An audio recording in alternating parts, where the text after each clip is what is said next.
சுத்தமா இல்ல. அந்த குணாளன் ஒரு வில்லங்கம் பிடிச்சவன். கண்ணு முன்னாடியே சட்ட பாக்கெட்ல இருந்து பணத்தை எடுத்துட்டு சாட்சி இருக்கான்னு கேட்பான். அவன் கிட்ட போய் ஒத்த ஆளா இவ்ளோ பணத்தை குடுக்கறேன்றீங்க? பணத்தை குடுக்கும் போது நம்ம சைடுல இருந்தும் ஒரு ஆளை பக்கத்துல சாட்சிக்கு வச்சுக்கணுங்க. ஏன் சொல்றேன்னா, நாளை பின்னைக்கு நீ எப்ப பணத்தை கொடுத்தன்னு தகராறு பண்ணா நமக்கு சப்போர்ட் பண்ணி பேசுறதுக்காவது ஒரு ஆள் வேணும்ல. யார் இருக்கா இப்ப நான் கூட்டு போறதுக்கு? அந்த கேண்டீன் முருகேசன் வீட்ல தான் இருப்பாரு. போய் கூட்டிட்டு போங்க. அவரு வரலனா அப்படியே போயிடாதீங்க. நான் வேணா கூட வரேன், இங்க வாங்க. அதெல்லாம் ஒண்ணும் தேவையில்ல, நான் முருகேசனை கூட்டு போறேன்.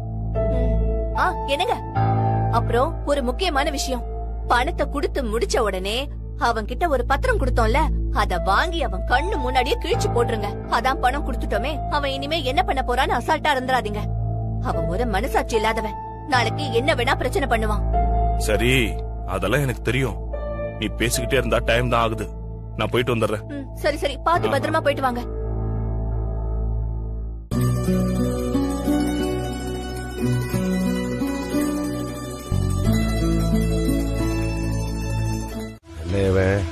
பணத்தோட வந்து நிக்கிறான். தப்பு கணக்கு போட்டுட்டே குணாலா.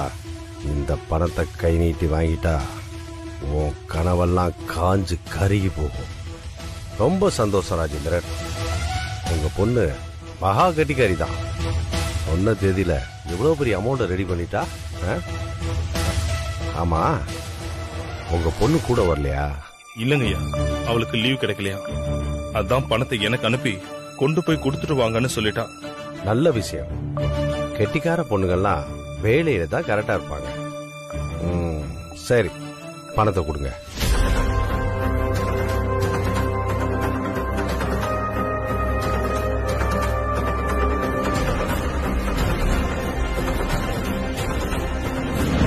அப்புறம் வாங்கின பணத்தை கொடுத்துட்டீங்க. அடுத்து என்ன பண்றதா உத்தேசம்? ஒரு பெரிய பாரமே இறங்கிடுச்சுங்க. அடுத்து என் பொண்ணுக்கு ஒரு நல்ல இடமா பார்த்து கல்யாணம் பண்ணி வச்சுட்டா ஒரு கடமை முடிச்சிடும். அது எப்படி முடியும்? உன் பொண்ணு சென்னையில கடந்து கஷ்டப்பட்டு சம்பாரிச்சுக்கிட்டு இருக்கா. நீ அந்த சம்பாத்தியத்துல தான் சாப்பிடணும். உன் பொண்ண கல்யாணம் பண்ணி கொடுத்துட்டா நீ எப்படி சாப்பிடுவ? அவளை எப்படி கல்யாணம் பண்ணி கொடுப்ப? அதோட உன் சொந்தக்காரங்களா இத பார்த்தா தப்பா பேச மாட்டாங்களாப்பா? வேற வீட்டுக்கு வாழ போற பொண்ண வேலைக்கு அனுப்பி அவ சம்பாத்தியத்துல சாப்பிட்டுட்டு இருக்கான் பாரு, இவெல்லாம் ஒரு ஆம்பளையான்னு உன் காது படவே பேச மாட்டாங்களா? நீ நினைச்சிருப்ப இவன் கடன் அடைச்சிட்டா போதும், அதுக்கப்புறம் கஞ்சியோ கூழோ குடிச்சிட்டு நிம்மதியா வாழ்ந்துடலான்னு. அது தப்பு ராஜேந்திரன். இப்போ இந்த கடனை வேற இடத்துல கடன் வாங்கிதான் அடைச்சிருப்பா.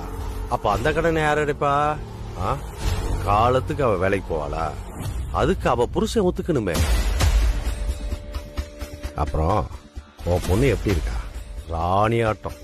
அவளை சாதாரண ஒரு குடும்பத்துல கல்யாணம் பண்ணி கொடுக்க முடியுமா? அவ இருக்கிற அழகுக்கும் அறிவுக்கும் பெரிய இடமா பார்த்து தானே கட்டி கொடுக்கணும். உன் மக சம்பாதிக்கிற காசுல மட்டும் இதெல்லாம் பண்ண முடியும்னு நினைக்கிறியா? நீயும் சம்பாதிக்கணும். அப்பதான் நிறைய நகையெல்லாம் போட்டு காரெல்லாம் வாங்கி கொடுக்க முடியும். என்ன யோசிக்கிற? அதெல்லாம் இப்ப நடக்கிற காரியமாண்ணா? கண்டிப்பா நடக்கும் ராஜேந்திரன். உனக்கு பிசினஸ் பண்ண அனுபவம் நிறைய இருக்கு. அந்த அனுபவத்தெல்லாம் முதலீடா போட்டு புதுசா ஒரு பிசினஸ் ஆரம்பி. பணம் கொட்டுன்னு கொட்டுயா. அது எப்படிங்க? அனுபவத்தை வச்சுட்டு என்ன பண்ண முடியும்? தொழில் தொடங்கணும்னா பணம் தேவைப்படாதா? அதுக்குத்தான் நான் இருக்கனே. அப்புறம் என்ன கவலை? முடிஞ்சது.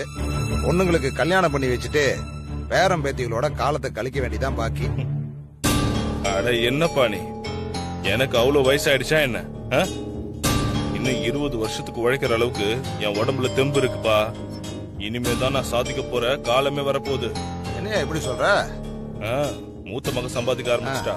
சின்னவன் இன்னும் 3-4 வருஷத்துல அவளும் படிப்பை முடிச்சிட்டு ஒரு வேலைக்கு போயிடுவா. அதுக்காக அவங்க சம்பாத்தியத்திலேயே அவங்களுக்கு கல்யாணம் பண்ணி வைக்க முடியுமா? பெத்தவங்க தானே பண்ணி வைக்கணும். அதான கௌரவம். என் பொண்ணுக்கு எப்படி எல்லாம் கல்யாணம் பண்ணி பாக்கணும்னு எனக்கு ஆசை இருக்கு தெரியுமா? அதெல்லாம் செஞ்சு பார்க்க நம்ம கையிலயும் காசு பணம் இருக்கணும்ல. அதான் ஒரு தொழில் ஆரம்பிக்கலான்னு இருக்கு. நல்ல விஷயம் தான் ராஜேந்திரா. உன்னோட அனுபவத்துக்கும் உன்னோட அறிவுக்கும் 10 வருஷத்துக்கு முன்னாடியே ஜெயிச்சு பெரிய ஆளா வந்திருக்கணும். அது ஏதோ தடங்களாய் போச்சு. ஆனா இந்த வாட்டி கண்டிப்பா நீ ஜெயிச்சிருவ. ஏப்பா, என்ன தொழில் பண்ணலான் இருக்க? போன வாரத்துல சென்னைக்கு ஒரு கேட்டரிங் வேலைக்கு போயிருந்தேன். சரி. ரொம்ப நல்லா பண்ணாங்கப்பா.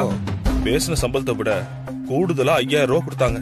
கரெக்டான டைம்ல வேலையை முடிச்சு கொடுத்தமா, பேசினபடி பணத்தை வாங்கணுமான்னு இருந்தா அந்த தொழில் நல்ல தொழில்பா.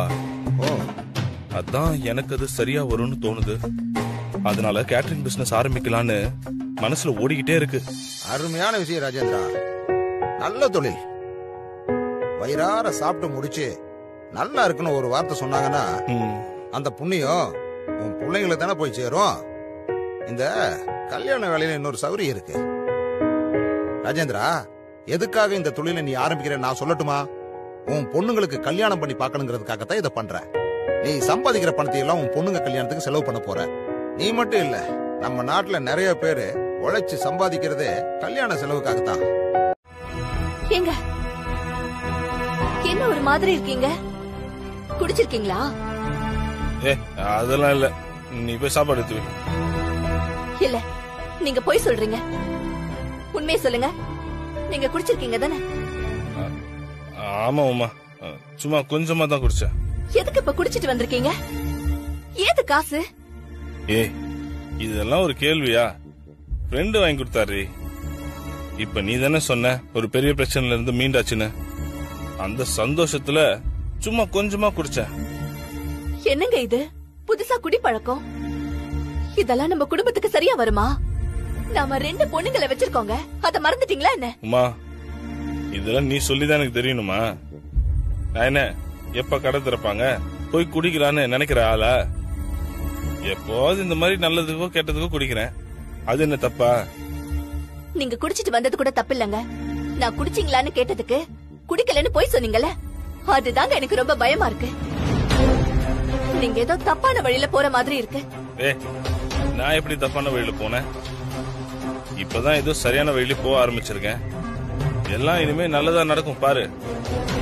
சரி, நீ போய் சாப்பாடு எடுத்து போ.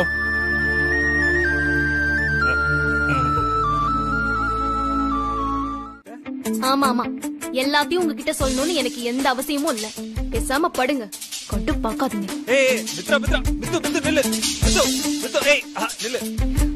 என்ன சரி, அந்த கவிதைக்கு என்ன அர்த்தம் சொல்லு மித்ரா ப்ளீஸ். அதுக்கு என்ன அர்த்தம்? நிஜமாவே உங்ககிட்ட மாட்டிக்கிட்டேன்னு அர்த்தம். அது தெரிஞ்ச விஷயம் தானே, நீ சொல்லு. சொல்லுன்னா என்னத்த சொல்றது? அதெல்லாம் ஒண்ணும் இல்ல. அமைதியா போய் தூங்குங்க. மித்ரா, நீ ஏதோ மனசுல நினைச்சிட்டு இருக்க, ஏதோ இன்கம்ப்ளீட்டா ஃபீல் பண்றேன்னு எனக்கு புரியுது. ஆனா நீ என்ன எதிர்பார்க்கறன்னு எனக்கு தெரியல. எனக்கும் தெரியாதுங்க, அதான் என் பிரச்சனை.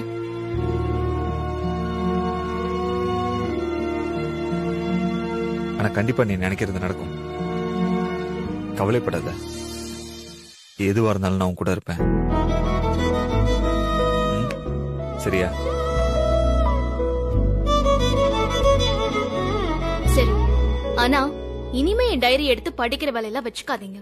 ஓகே, ஆனா நீயும் தயவு செஞ்சு புரியாத மாதிரி எல்லாம் எழுதாத என்ன? சரி, தூங்குங்க. ஓகே. ஐயோ, அங்க படுக்கலாமே.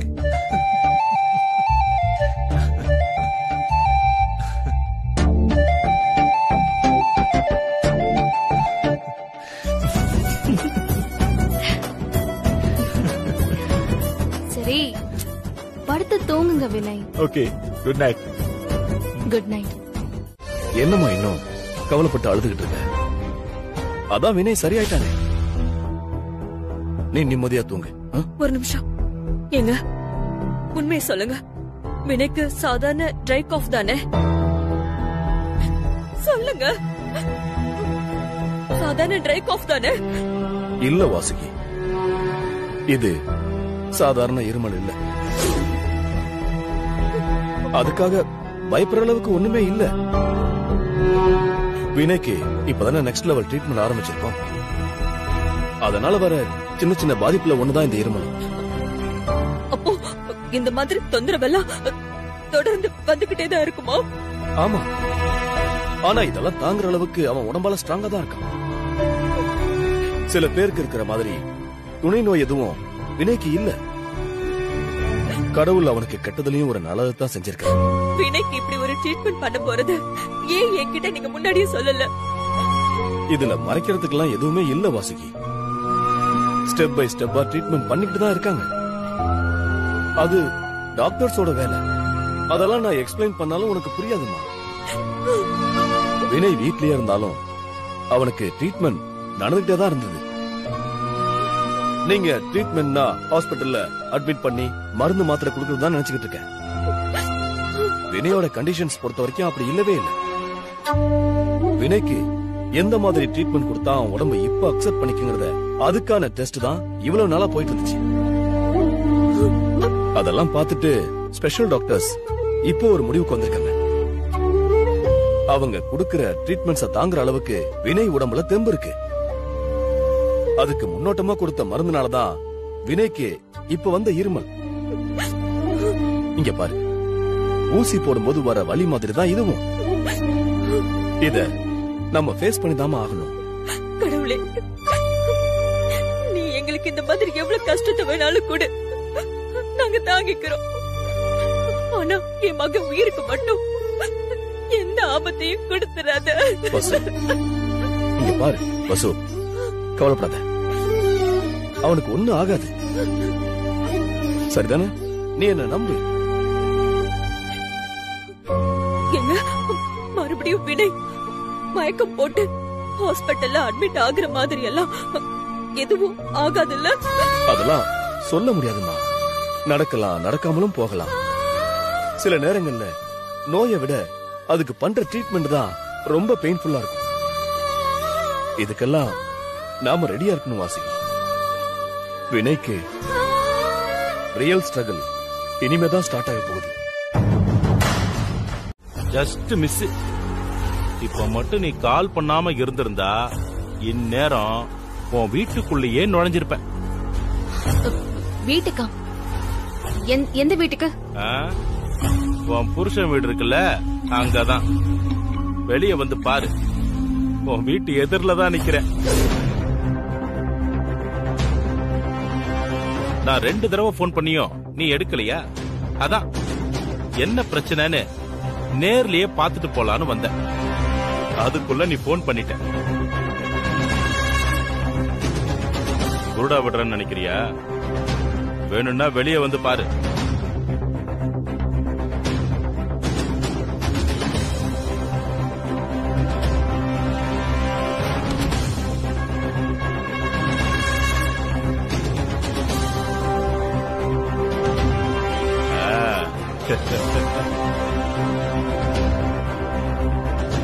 உன்னோட நல்ல நேரம். நான் வீட்டுக்குள்ள வர்றதுக்கு முன்னாடியே போன் பண்ணிட்டேன். எதுக்கு இப்ப கால் பண்ணிருக்கீங்க? அத சொல்லுங்க. ஏன் இப்படி இந்த நேரத்துல டார்ச்சர் பண்றீங்க? காசு காசு துட்டு கேட்டிருந்தனே, ஞாபகம் இருக்கா? அடுத்த வாரம் இதே நாள் இதே நேரம் நான் சொன்ன கோயில்ல 2 லட்சம் ரூபாய் பணம் தரணும்னு சொன்னனே, அது ஞாபகம் இருக்கா? அந்த நாளு நாளைக்கு தான். அன்னைக்கு கோயில்ல யதார்த்தமா தானே நம்மள பார்த்தான். சொன்ன மாதிரி கோயிலுக்கு வரவா போறான் அப்படின்னு நீ நினைச்சு அசால்ட்டா இருந்துடக்கூடாதுல்ல. அதான் முன்னெச்சரிக்கையா சொல்லிட்டு போவோன்னு வந்தேன். அதுக்கு எதுக்காக இந்த நேரத்துல வீட்டுக்கு முன்னாடி வந்து டார்ச்சர் பண்ற? முதல்ல இங்க இருந்து கிளம்பு. என் வீட்டுல யாராவது பாத்துட்டா பெரிய பிரச்சனை ஆயிட போகுது. அந்த பயம் இருக்கணும். நாளைக்கு மட்டும் நீ சொன்ன நேரத்துக்கு பணத்தோட வரல, நாளைக்கு இதே நேரத்துல உன் வீட்டுக்குள்ள பூந்து கடகடன்னு மணி அடிச்சு குல்ஃபி ஐஸ் வித்துருவேன். ஜாக்கிரதை. வரட்டா?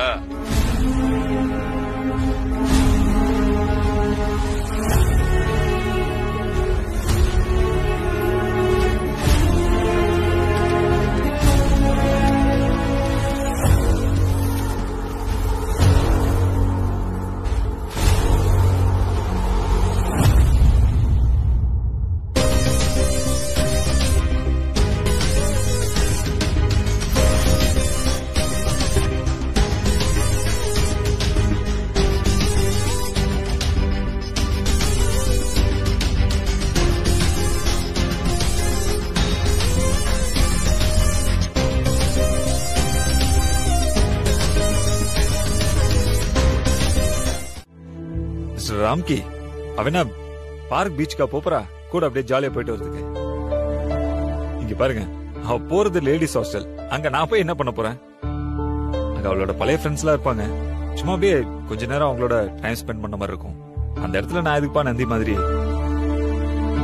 அது மட்டும் இல்ல, மித்ரா என்ன சின்ன பொண்ணா சேஃப்டியா ஒரு ஆள் கூட போறதுக்கு? இங்க பாருங்க, அவளை யாருமே தூக்கிட்டு போறது இல்ல. அவ தனியாவே போயிட்டு வரட்டும். மித்ராக்குன்னு ஒரு ஸ்பேஸ் இருக்கும்ல, அதுலயே நாம தலையிடணும் இல்லையா? நானும் இதே தான் சொல்றேன். அதான் வினய சொல்லிட்டானே, நீ போயிட்டு வாமா மித்ரா. சரி வரேன், போயிட்டு வரேம்மா. பார்த்து பத்திரமா போயிட்டு வா. ஏதாவது ஒண்ணுனா எனக்கு போன் பண்ண. சரிங்கம்மா.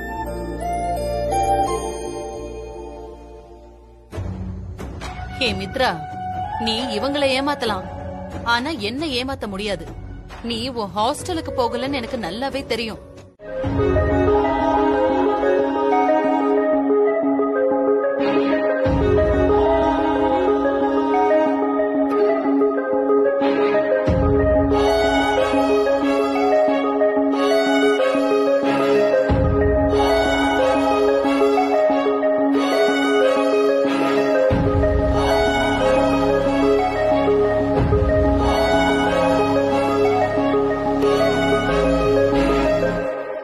என்ன இவனை இன்னும் காணோம்?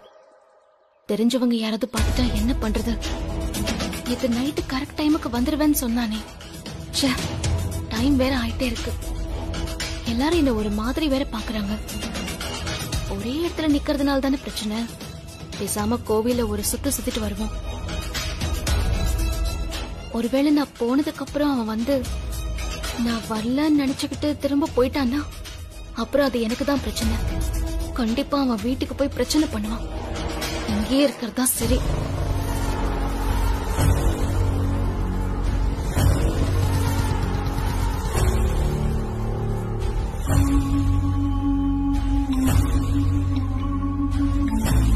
பரவாயில்லையே, சொன்ன மாதிரியே கரெக்ட் டைமுக்கு வந்து நிக்கிறேன். நாம மிரட்டினதை பார்த்து நிஜமாலே பயந்துட்டானா? நம்மளோட இந்த மிரட்டலுக்கே பயந்துட்டானா? இவ்வளவு வச்சு எவ்வளவோ சாதிக்கலாமே. இந்த 2 லட்சத்தோட இவ்வளவு விட்டுறக்கூடாதுரா மூர்த்தி. பணம் காய்க்கிற மரமா நம்ம கிட்ட வந்து சிக்கிட்டா இவளுக்கு பயத்தை ஊத்தி ஊத்தியே பணத்தை கறந்துட வேண்டியதுதான்.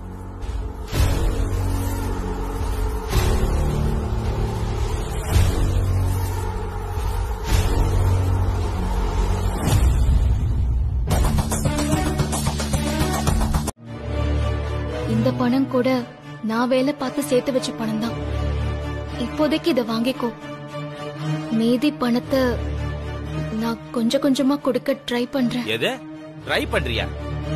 இல்ல இல்ல, இது சரிப்பட்டு வராது. நான் உங்க அப்பா கிட்டயே பேசிக்கிறேன். வேண்டாம், நான் தந்துடுறேன்.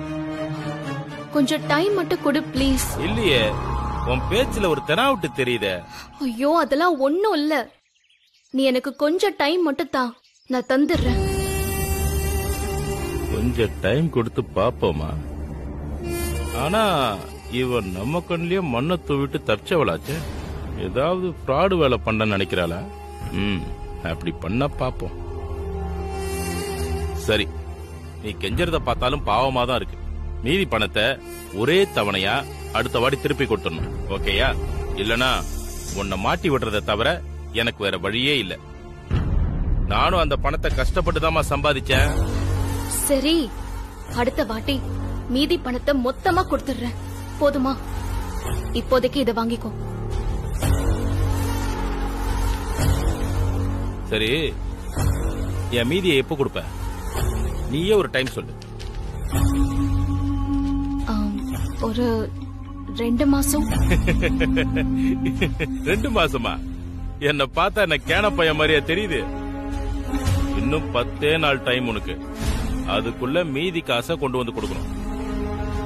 அடுத்த வாட்டி இதே மாதிரி ஏதாவது சாக்கு போக்கு சொல்லணும்னு நினைச்ச, இப்ப போற மாதிரி சைலண்டா போக மாட்டேன்.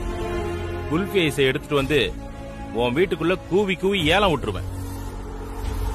புரியுதா?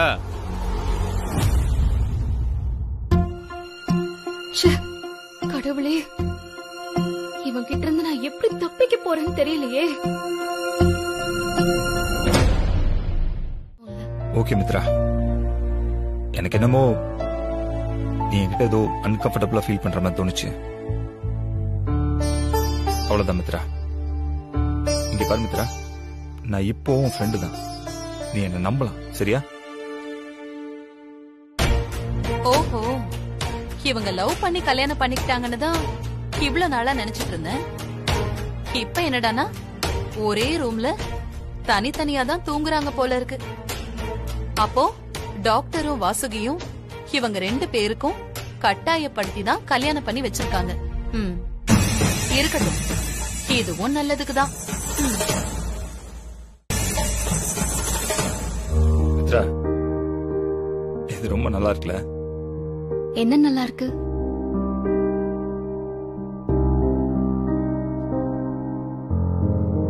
இப்படி பட்டும் படாம லவ் பண்ணிட்டு தொட்டும் தொடாம இருக்கிறது. இல்ல, எனக்கெல்லாம் அப்படி ஒண்ணும் தெரியல. எனக்கு கொஞ்சம் வேலை இருக்கு.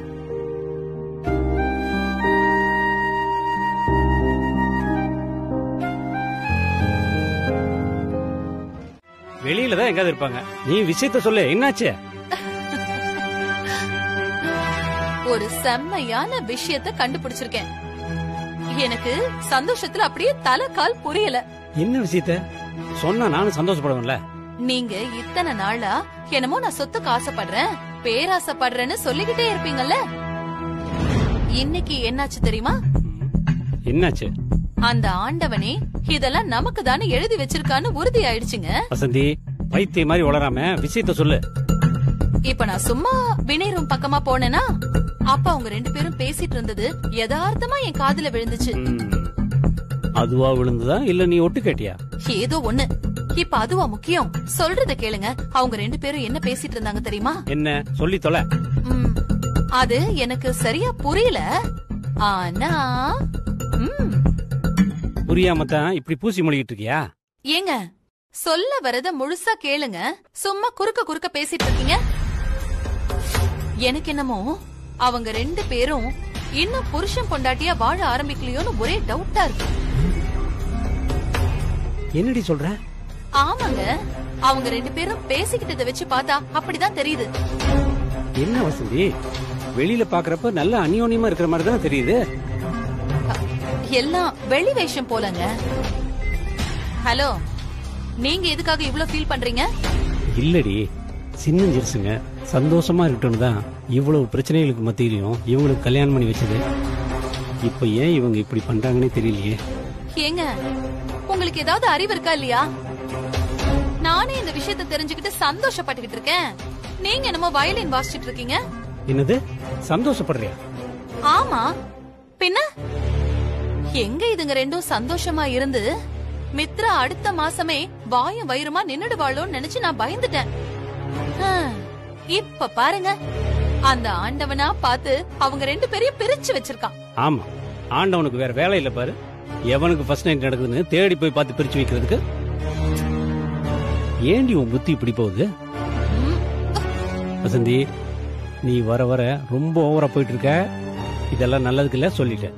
என்ன, நான் என்ன ஓவரா போறேன்? நான் எல்லாத்தையும் நல்லதுக்காக தான் செஞ்சிட்டு இருக்கேன்.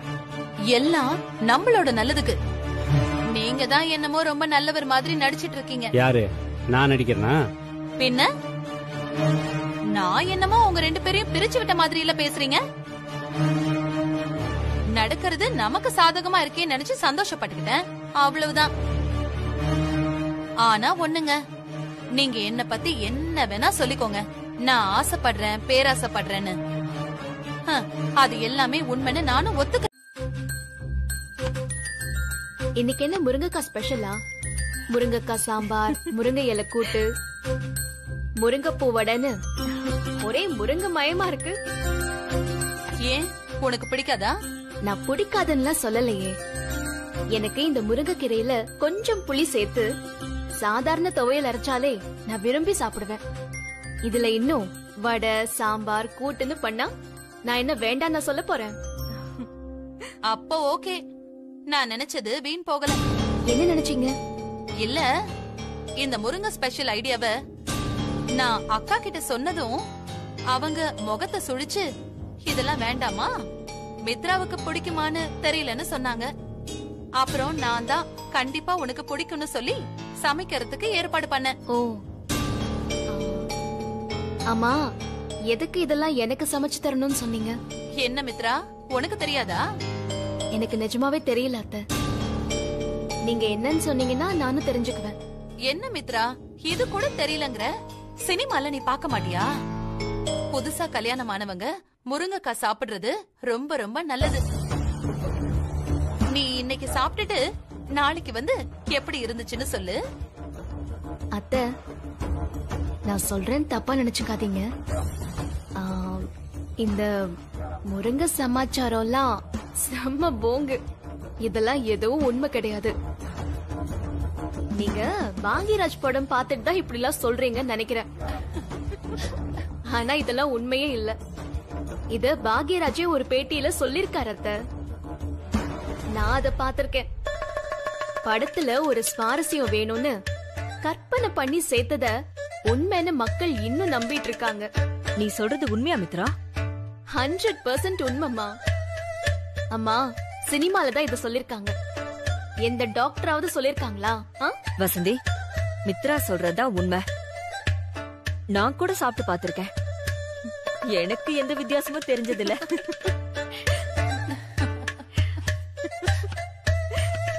ஆனா நான் அதுக்காக முருங்கைக்காயோ இல்ல முருங்கைக்கீரையோ வேஸ்ட்னு சொல்ல மாட்டேன். அதுலதான் நிறைய அயர்ன் இருக்கு. புதுசா கல்யாணமானவங்கன்னு இல்லாத யாரா இருந்தாலும் வாரத்துல ஒரு நாளாவது முருங்கைக்கீரை சாப்பிடுறது உடம்புக்கு அவ்வளவு நல்லது. அதனால்தான் இது எனக்கு பிடிக்கும்னு சொன்னேன்.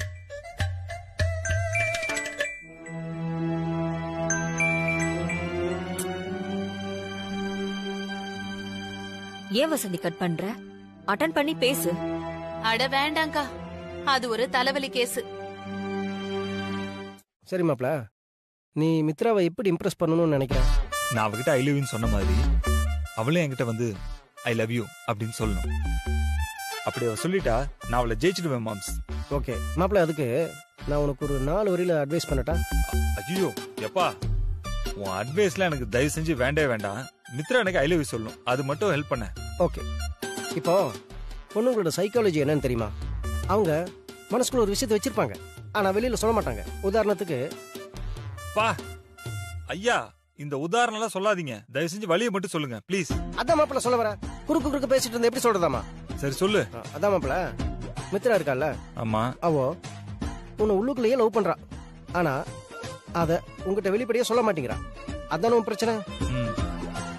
S, I know, that's your problem. இப்போ அவ உங்ககிட்ட வந்து ஐ லவ் யூ சொல்லணும்னா நீ என்ன பண்ணணும்னா அவளோட பொசசிவ்னஸை ட்ரிகர் பண்ணணும். அப்படி பண்ணிட்டேன்னு வச்சுக்கோ, அவ உங்ககிட்ட வந்து ஐ லவ் யூ சொல்லிடுவா. அப்போ அந்த பொசசிவ்னஸ் எப்படி ட்ரிகர் பண்றதுன்னு சொல்ல. என்னையா கேக்குறவர் கல்யாணம் ஆகாது எனக்கு தெரிஞ்சிருக்கா, ஆனா உனக்கு தெரியல. இவ்வளவு பெருசா வளர்ந்துட்டோம். ஹைட் என்ன? ரெடியா? வெளியில சொல்லாத, வைக்க கேடு, சிரிப்பாங்க. ஒரு பொண்ணோட பொசசிவ்னஸ் எப்படி ட்ரிகர் பண்ணணும் கூட தெரியாம கல்யாணத்தை வேற பண்ணி தொலைச்சிட்டேன். நான் சொல்றத நல்லா கேட்டுக்கோ. நீ வேற ஒரு பொண்ணை லவ் பண்ற மாதிரி ஆக்டிங் கொடுத்து வச்சுக்கோ, அவளோட பொசிஷன் ட்ரிகர் ஆகி உங்ககிட்ட வந்து ஐ லவ் யூ சொல்லிடுவா. ஐயோ மாப்ள, அதுக்காக நீ ஏதாவது ஒரு பொண்ணு நிஜமாவே லவ் பண்ணி தொலைச்சிடாத. அப்புறம் டோட்டல் யூனிட்டும் ஃபீஸ் போயிடும். லவ் பண்ற மாதிரி ஆக்டிங் கொடுக்கணும், அவ்வளவுதான்.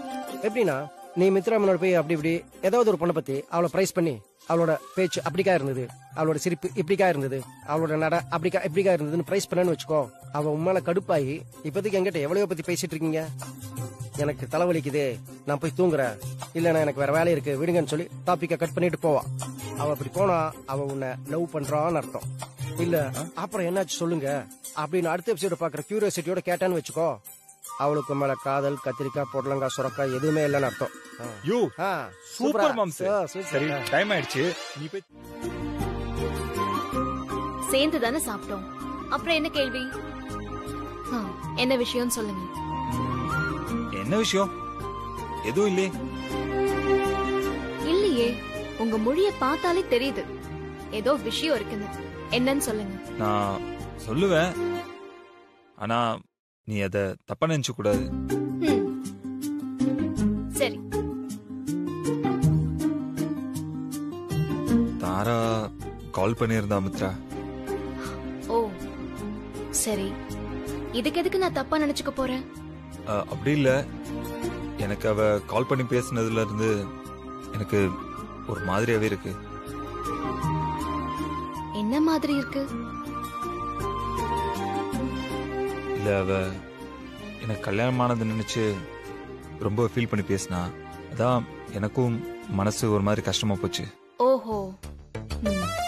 ஆஹா, முகம் மாறுது மாறுது. மாம்சு, நீ சொன்னது கரெக்ட் தான். சூப்பர்டா வினய். அப்படியே போடா. நான் சொல்றது கொஞ்சம் கேள.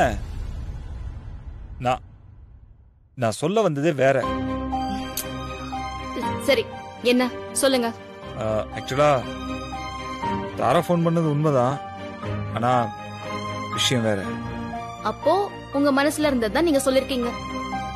உங்களால் தான் அவளை மறக்க முடியல, அதானே? ஏய், என்ன நீ என்னென்ன பேசுற? அப்பெல்லாம் இல்ல மித்ரா, நான் ஏதோ சும்மா ஃபன் பண்ணிட்டு இருந்தேன், அவ்வளவுதான். என்ன ஃபன் பண்றீங்க? நீங்க யார்கிட்டயோ பேசுங்க, என்னமோ பேசுங்க, எனக்கு என்ன வந்தது? சரி, உன்கிட்ட ஒரு முக்கியமான விஷயம் சொல்லலான்னு வந்தேன். நீ எதுவும் கேக்குற மூட்ல இல்ல போல இருக்கு. சரி மித்ரா, சாரி, விடு. சரி, சொல்லுங்க, என்ன விஷயம்? இல்ல இல்ல மித்து, வேண்டாம் மித்து. இப்ப சொல்றீங்களா இல்லையா? சரி, ப்ளீஸ் கோபப்படாத, சொல்றேன். அந்த அஸ்வினுக்கு ஆக்சிடென்ட் ஆயிடுச்சுல, அது ஆக்சிடென்ட் இல்லையாமே மித்ரா, ஏதோ நீதான் ஆள் வச்சு அடிச்சு படுக்க வச்சிட்டியாமே.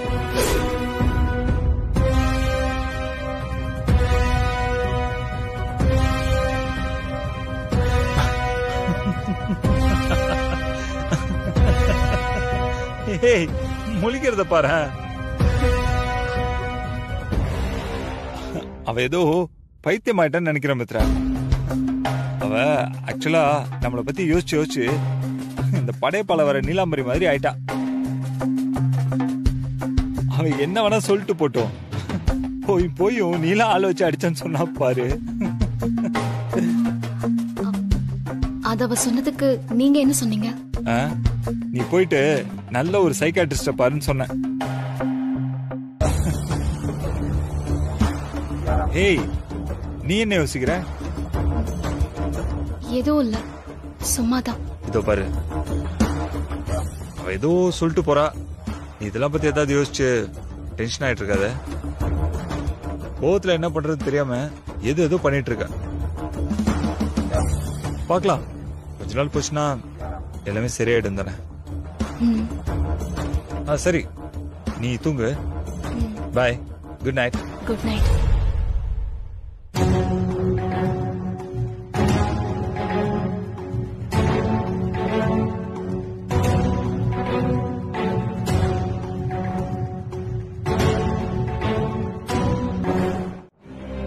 இந்த தாரா அஸ்வின் விஷயத்துல ஏன் இவ்வளவு ஆர்வமா இருக்கா? நானும் அஸ்வினும் லவ் பண்ணதா வேற தாரா வினய் கிட்ட சொல்லிருக்கா. இப்போ இந்த விஷயம். அந்த அஸ்வின், சசி, தாரா எல்லாரும் சேர்ந்துதான் எனக்கு எதிரா பிளான் பண்றாங்களா? ஒருவேளை தாராவுக்கும் என்ன பத்தின உண்மை தெரிஞ்சிருக்குமா? இல்ல இல்ல, வாய்ப்பில்ல. தெரிஞ்சிருந்தா அததான் முதல்ல சொல்லிருப்பா. அப்படின்னா இப்ப வரைக்கும் அஸ்வின் நம்மள பத்தி யார்கிட்டயும் எதுவும் சொல்லல. அப்போ நம்ம சேஃப் தான். ஆனா இப்படியே இன்னும் எத்தனை நாளைக்கு தான் இருக்க முடியும்? கடவுளே, நீதான் எனக்கு ஒரு நல்ல வழியை காட்டணும்.